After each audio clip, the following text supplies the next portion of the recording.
Good morning guys, I am Deepak Rathore और आज की वीडियो में हम मैथमेटिक्स क्वेश्चन करवा रहे हैं। तो इस तरह के क्वेश्चन बहुत परीक्षाओं में पूछे जाते हैं। क्वेश्चन है 12 सेंटीमीटर लंबा और 8 सेंटीमीटर चौड़ा तथा 6 सेंटीमीटर ऊंचा एक आयताकार बॉक्स बनाने के लिए कितने वर्ग सेंटीमीटर कार्डबोर्ड की आवश्यकता होगी। तो क्वेश्चन ये, तो इसका सलूशन देखते हैं सीधे। इसका सलूशन, जिसको हम हिंदी में हल बोलते हैं, ठीक है, इसका हल देखते हैं। तो इसमें सीधे फार्मूला लगा दो। आयताकार बॉक्स का क्षेत्रफल आयताकार बॉक्स का क्षेत्रफल फार्मूला होता है डायरेक्ट। क्या होता है फार्मूला? 2 ब्रैकेट में लंबाई गुणी चौड़ाई, ठीक है, प्लस इसके बाद चौड़ाई गुणित ऊंचाई आता है, ठीक है, प्लस ऊंचाई गुणित लंबाई। ये आयताकार बॉक्स का क्षेत्रफल का फार्मूला होता है, ठीक है, जिसको हम अंग्रेजी में अगर देखें तो ऐसे भी लिख सकते हैं। अगर लंबाई को हम लंबाई बराबर L से माने और चौड़ाई बराबर, लंबाई का मतलब L लेंथ और चौड़ाई का मतलब विड्थ, मतलब इसमें B से डिनोट कर रहे हैं, ठीक है, और ऊंचाई का मतलब H हाइट, ठीक है। ये तो इस हिसाब से अगर ये फार्मूला बनाएंगे तो कैसे बनेगा? 2 ब्रैकेट में LB plus BH plus HL, ठीक है, मतलब लंबाई गुणित चौड़ाई गुणित ऊंचाई होता है ना। तो लंबाई गुणित चौड़ाई गुणित ऊंचाई जब होता है फार्मूला, तो उनका हम ये फार्मूला याद करना होगा तुमको। आयताकार बॉक्स का क्षेत्रफल बराबर 2 ब्रैकेट में आएगा लंबाई, और 2 ये ब्रैकेट से पहले रहेगा, लंबाई गुणित चौड़ाई प्लस चौड़ाई गुणित ऊंचाई प्लस ऊंचाई गुणित लंबाई। और ये फार्मूला देखो कैसे बन रहा है। मान लो अगर ABC हो तो इसमें क्या कर रहा है, पहले ये 2 ले रहा है AB, ठीक है, फिर इसके बाद पहले वाला छोड़ के AB लिया गया, प्लस लगाया गया, फिर लिया गया BC और फिर प्लस लगाया गया, इसके बाद ये लास्ट वाला और ये यानी CA। इस तरह से ये फार्मूला बनेगा। तो ये तो चलो मैंने समझा दिया ऐसे, लेकिन मेन फार्मूला वही है। हिंदी मीडियम वाले ये वाला फार्मूला याद रखें और इंग्लिश मीडियम वाले ये वाला formula 2LB plus BH plus HL। और इसी फार्मूले में सिर्फ वैल्यू करना है, क्योंकि क्वेश्चन में सीधे वैल्यू दे रखी है। और फार्मूला 2 ब्रैकेट में लंबाई गुणित चौड़ाई, फिर प्लस चौड़ाई गुणित ऊंचाई, फिर प्लस ऊंचाई गुणित लंबाई, ठीक है, 2-2 करके प्लस लग रहा है, ठीक है। अब देखो, आयताकार बॉक्स का क्षेत्रफल इक्वल आयताकार बॉक्स का क्षेत्रफल इक्वल, फार्मूला क्या होता है? 2 ब्रैकेट में लंबाई कितनी? 12 सेंटीमीटर, यानी लंबाई 12 सेंटीमीटर है, तो 12, इसके बाद गुणा का निशान है, चौड़ाई कितनी है?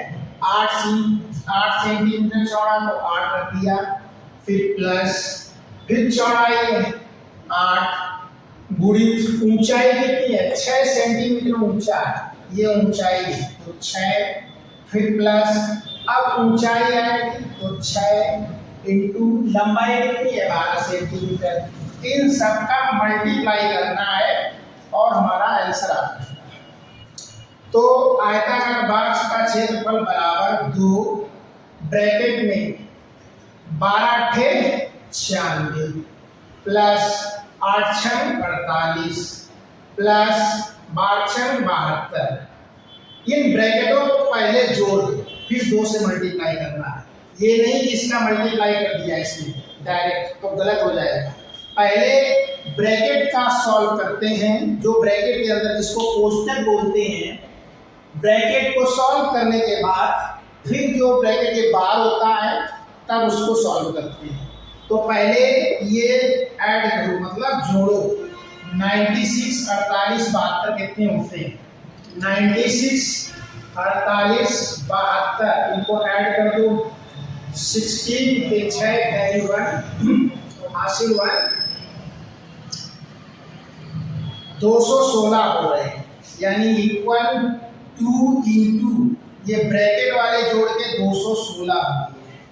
ठीक है, अब इस 216 में 2 से मल्टीप्लाई कर दो, तो 2 12 हासिल 1 3 2 2 4, यानी इनका मल्टीप्लाई करने के बाद 432 आ गया।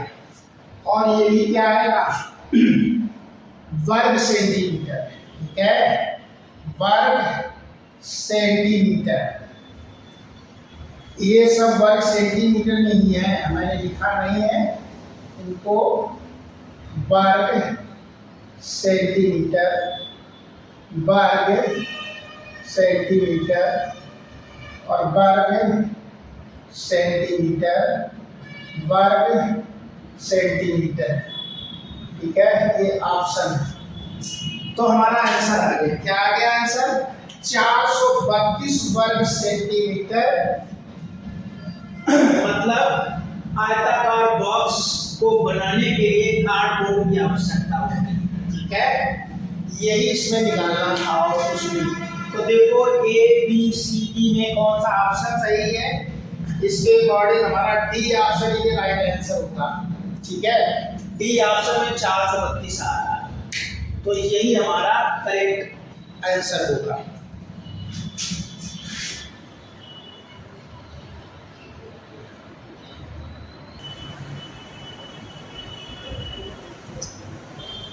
अब बच्चों देखो दूसरा क्वेश्चन है मैथमेटिक्स का। एक कमरे की लंबाई, चौड़ाई और ऊंचाई क्रमशः 8.5 मीटर, 5 मीटर, 4 मीटर, यदि उसके चारों दीवारों को 60 सेंटीमीटर चौड़े कागज से मढ़ा जाए तो आवश्यक कागज की लंबाई क्या होगी? ठीक है, तो इस क्वेश्चन को कैसे करना है? देखो क्रमशः दे रखा है, तो चारों दीवारों का क्षेत्रफल, फार्मूला होता है चारों दीवारों का क्षेत्रफल बराबर 2 गुणित ऊंचाई और ब्रैकेट में होता है लंबाई धन चौड़ाई। इसी में वैल्यू को करना है। तो एक कमरे की लंबाई, तो यहाँ पर लंबाई क्या गिवन है? लंबाई बराबर क्रमशः पहले वाली लंबाई होगी 8.5 मीटर। ठीक है, और दूसरा चौड़ाई है, तो चौड़ाई कितना हो गया? चौड़ाई हो गया 5 मीटर। ठीक है, इसके बाद आएगा क्या? ऊंचाई। ऊंचाई आखिरी वाली, यानी जो ऊंचाई होगी, ऊंचाई बराबर कितनी है? 4 मीटर। ठीक है, ये वैल्यू इसमें पुट कर दो, तो चारों दीवारों का क्षेत्रफल बराबर 2 गुणित ऊंचाई की वैल्यू कितनी है? 4 मीटर, तो 4 रख दो। ब्रैकेट में लंबाई 8.5 प्लस चौड़ाई कितनी है? 5। अब इसको सॉल्व करना है। इक्वल, पहले ब्रैकेट के अंदर वाला सॉल्व कर लो। 8.5 पे 5 ऐड करेंगे तो 5 यहाँ पर ऐड होगा, ये पॉइंट के इधर वाला नहीं। 5 का मतलब है 5.0, यानी ऐसे ऐड कर सकते हो। जब कभी 5 या 6 लिखा हो तो उसका मतलब है 5.0, जैसे 8.5 में 5.0 ऐड करना है, बहुत से बच्चे क्या करेंगे, इसको ऐसे ऐड कर देंगे 8.5 और इसमें 5 ऐड कर दिया तो गलत हो जाएगा, ये होगा गलत, ये वाला सही है। 5 पॉइंट मैंने 0 लिख लिया, अब ये 5 इधर ही आ गया, पॉइंट लगा, 8 5 13, यानी हमारा इसका कैलकुलेशन कितना आया 13.5। अब 2 4 जा 8 इंटू 13.5, इसमें 13.5 मतलब 13.5 में 8 का मल्टीप्लाई करो तो 13.5 में 8 से मल्टीप्लाई करेंगे, 8 5 40, कैरी 4 लगेगा, 8 24, 24 4 28, हासिल 2, 8 एकम 8 9 10। ठीक है, अब पॉइंट कहाँ लगा, देखो पॉइंट हमेशा राइट हैंड साइड से देखते हैं, मतलब ये दाहिने तरफ से एक अंकवार है तो दाहिने तरफ से एक अंकवार लगा दो, यानी इक्वल 108 आ जाएगा, क्योंकि पॉइंट के बाद 0 जो होता है उसकी कोई मान नहीं है। ठीक है, तो इसका जो आंसर होगा 108 मीटर आया। ठीक है, ये मीटर आ गया। अब इसके बाद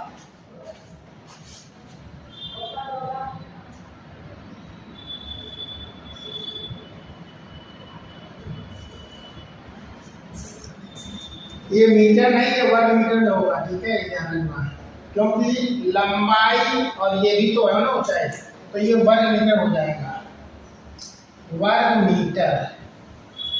और देखो कागज की चौड़ाई कितने सेंटीमीटर कागज से बढ़ा जाए, तो यानी कागज की चौड़ाई बराबर क्या है, चौड़ाई बराबर है 60 सेंटीमीटर।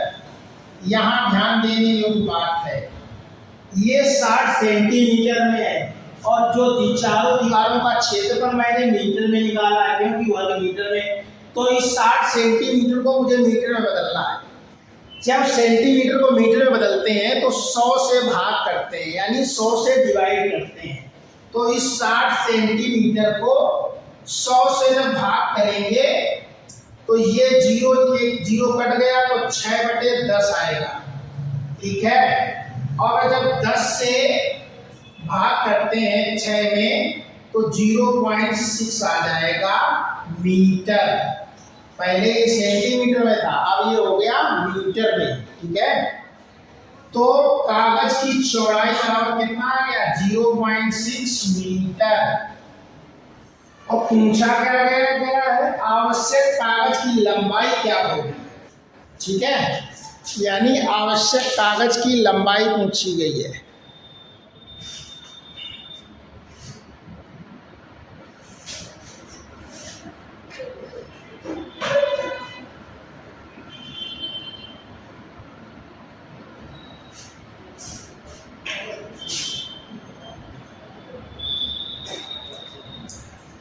अब देखो उसमें निकालना क्या, आवश्यक कागज की लंबाई क्या होगी, तो निकाल देते हैं। आवश्यक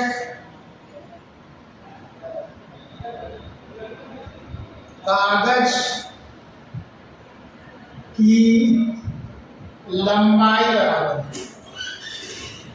कुछ नहीं करना है, तो चारों दीवारों का क्षेत्रफल निकलना है, उससे कागज की चौड़ाई से भाग दे देना है, मतलब 108 में 0.6 से भाग देना है। ठीक है, 0.6 से तो आवश्यक कागज की लंबाई निकल आएगी, यानी आवश्यक कागज की लंबाई निकलेगी। ठीक है, जो ये चारों दीवारों का क्षेत्रफल 108 वर्ग मीटर था, 108 में कागज की चौड़ाई से भाग दे देंगे।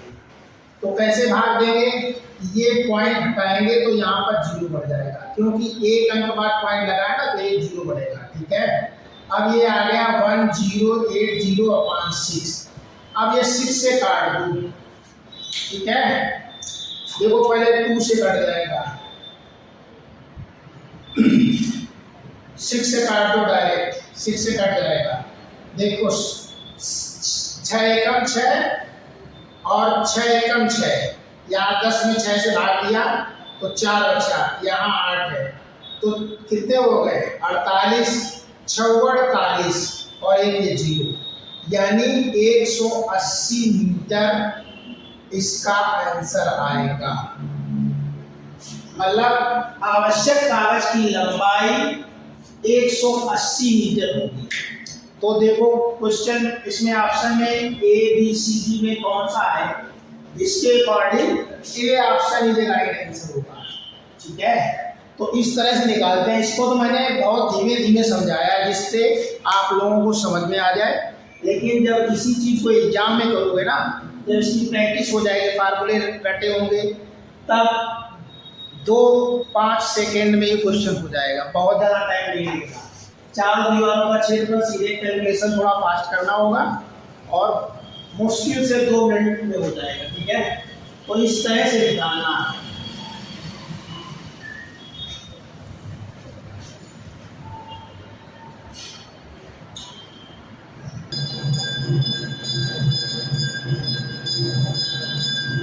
अब देखो बच्चों क्वेश्चन नंबर 3, यदि किसी वृत्त का व्यास 28 सेंटीमीटर हो तो उस वृत्त का क्षेत्रफल कितना होगा।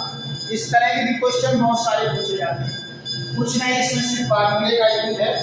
तो फार्मूला देखते हैं, वृत्त का क्षेत्रफल क्या होता है, वृत्त का क्षेत्रफल बराबर होता है पाई आर स्क्वायर।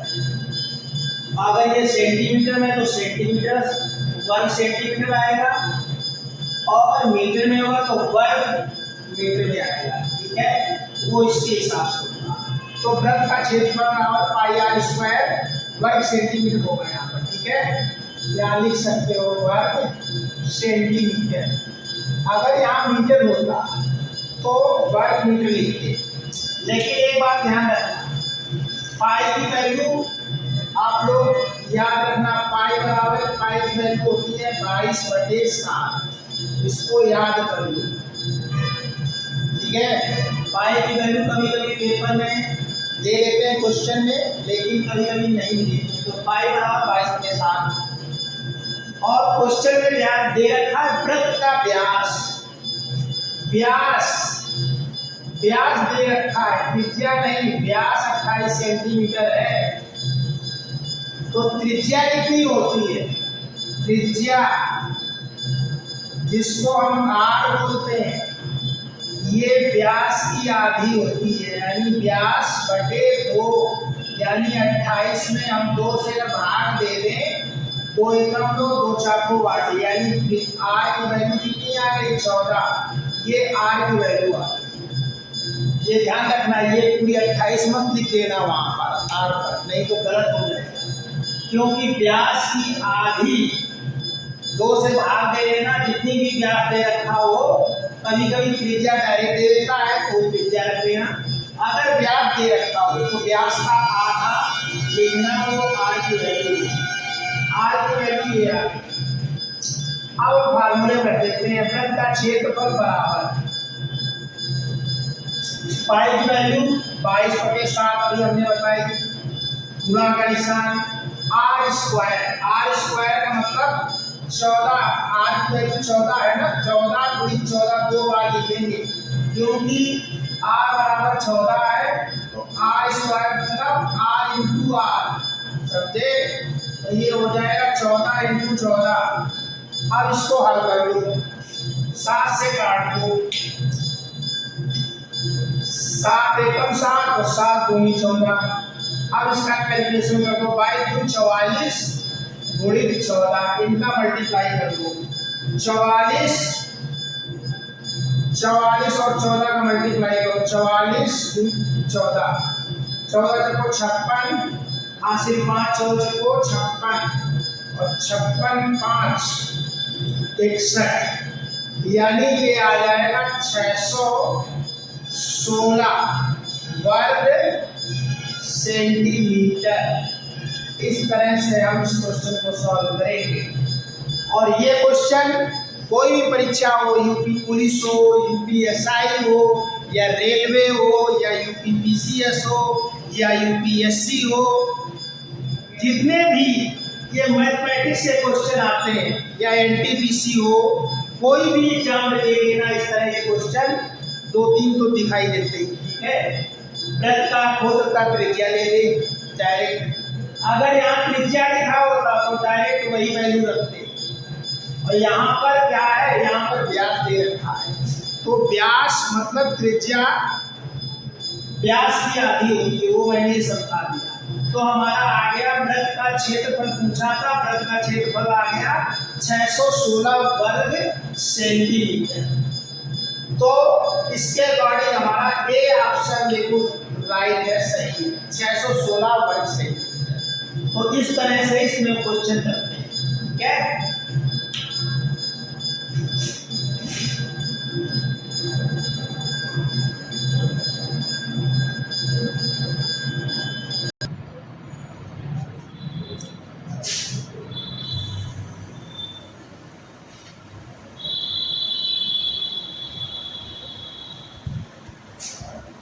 अब बच्चों देखो ये क्वेश्चन नंबर 4 सरल कीजिए। इस तरह के जब क्वेश्चन आ जाते हैं तो तुम लोग क्या करते हो, सीधे इनका मल्टीप्लाई करने लगते हो, गुणा करते हो, फिर इसका गुणा करते हो, इससे घटाते हो और फिर इनको जोड़ते हो, फिर डिवाइड करते हो। इतना कुछ नहीं करने को होता है। इसमें एक फार्मूला यूज होता है, देखो कैसे। पहले तो ये 3 फार्मूले का सोल्यूशन देखो, जिसको हम हल बोलते हैं हिंदी में सोल्यूशन। ये 3 फार्मूले तो बिल्कुल रख लो, किसी भी एग्जाम में आ जाते हैं। a प्लस बी का होल स्क्वायर इक्वल क्या होता है, A square plus B square plus 2ab, और a माइनस बी का होल स्क्वायर इक्वल क्या होता है, A square plus B square minus 2ab, और तीसरा फार्मूला होता है A square minus B square equal first bracket में a प्लस बी और सेकेंड ब्रैकेट में a माइनस बी। ठीक है, तो देखो यहाँ पर जो है, अगर तुमने फार्मूले से मैथ पढ़ी होगी ना, तो देख के पता लग जाएगा यहाँ पर कौन सा फार्मूला लागू हो रहा है। इसमें तीसरा वाला फार्मूला लागू हो रहा है। देखो ऊपर क्या लिखा है, 5.4 5.2 बार लिखा है, तो 5.4 को होल स्क्वायर लिख सकते हैं और माइनस साइन लगा दो। 3.6 3.2 बार लिखा है, तो 3.6 का होल स्क्वायर लिख सकते हैं। ठीक है, और अपान में क्या लिखा है, 5.4 प्लस 3.6। इसके आगे क्या करेंगे, अब ऊपर फार्मूला लगा दो, ए स्क्वायर माइनस बी स्क्वायर क्या होता है, इसको ए मान लो, इसे बी मान लो, तो ये ए स्क्वायर मतलब इसका फार्मूला बन जाएगा 5.4 प्लस 3.6 और दूसरे ब्रैकेट में 5.4 माइनस 3.6 अपान में क्या लिखा है 5.4 प्लस 3.6। ये वाला ब्रैकेट 5.4 प्लस 3.6 और इससे कट गया, ऐसे कट गए, तो बचा क्या हमारा 5.4 माइनस 3.6। अब 5.4 से 3.6 घटा दो, आसानी से घट जाएगा। 4 से 6 जाएगा नहीं, इधर से हासिल लिया, 14 से 6 घटाओ 8, पॉइंट लगा दो यहीं। अब यहाँ बचा 4, 4 में 1 गया, 4 में 3 गए 1, यानी इसका आंसर आ गया 1.8। देखो कितनी जल्दी आंसर आ गया। इसको पार्ट ट्रिक से बोल कह सकते हैं। इसी तरह से फार्मूले में यूज होते हैं, और इसका ऑप्शन जो है सी ऑप्शन ये राइट आंसर होगा इसका। तो कितनी जल्दी निकल आया। अगर इसी का मल्टीप्लाई करने जुट जाओ, फिर भाग देने जुट जाओ, तब तो बहुत टाइम लगेगा। ये तो मैंने समझा के इतना डिटेल से बताया तो इतना टाइम लग गया, नहीं तो ये मुश्किल से 10 सेकेंड का काम था। मैं तो बहुत जल्दी कर दूंगा। ये होल स्क्वायर लिखा है, A square minus B square, इसको अगर हम ए मानते हैं, इसे बी मानते हैं, तो हमारा फार्मूला क्या होता है, A square minus B square equal क्या होता है, फर्स्ट ब्रैकेट में A plus B, second bracket में ए माइनस बी। तो ये वाला फार्मूला जो तीसरा फार्मूला है, ये फार्मूला यहाँ अप्लाई किया, तो एक ब्रैकेट में प्लस वाला आ गया, और देखो नीचे भी प्लस वाला दे रखा है। हो सकता माइनस वाला दे रखा तो माइनस वाला कट जाता, लेकिन यहाँ प्लस का है तो प्लस प्लस से कट गया। ठीक है, अब बचा माइनस वाला, एक ब्रैकेट बचा, उसको हम सॉल्व कर सकते हैं। कैसे सॉल्व कर सकते हैं, उसको मैंने सब्ट्रैक्ट किया तो हमारी वैल्यू आ गई 1.8। इस प्रकार हम क्वेश्चनों को सॉल्व करते हैं। ये भी प्रैक्टिस से होता है, ये नहीं कि पहली बार में हो जाएगा, कई सारे क्वेश्चन करोगे तो प्रैक्टिस हो पाएगी। ठीक है, तो इस तरह से हम ये सिंप्लीफाई, जिसको हम सरल कीजिए बोलते हैं, ठीक है, तो इस तरह से हम क्वेश्चन सॉल्व करते हैं। ठीक है, यदि आप लोगों को वीडियो अच्छा लगा हो तो लाइक करिए और अधिक से अधिक शेयर करिए। यदि चैनल पर फर्स्ट टाइम हो तो सब्सक्राइब करिए। थैंक यू, फिर मिलते हैं नेक्स्ट वीडियो में।